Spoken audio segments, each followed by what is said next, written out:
তো জয়পুর মোড় থেকে জয়পুর মোড়ে চলে এসেছি, এটা দেখতে পাচ্ছি। আর এটা হচ্ছে বাতাসার দোকানটা যেখানে তৈরি করা হচ্ছে। তো আমার 6 কেজি নেবো, তাই একটু ওয়েট করতে হচ্ছে। তো বাতাসা নেওয়া হয়ে গেছে বন্ধু, এবার বাড়ির দিকে যাব। তো গাড়িতে লোড করে নিই। তো এবার বাড়ি যাচ্ছি। এসেছিলাম বিকেলবেলাতে, কিন্তু যেতে যেতে সন্ধে হয়ে গেল, কারণ একটু টাইম নিল। কারণ বাতাসা অন্যজনের অর্ডার ছিল, তাই সেইটা করে তারপর আমাদেরটা করে দিল। তাও 5 কেজি বাতাসা পেয়েছি।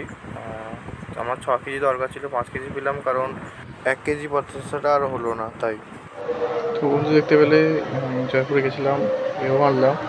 এই যে এইটাই রয়েছে। তো আজ ছিল এইটুকুনি কি, চলো টাটা।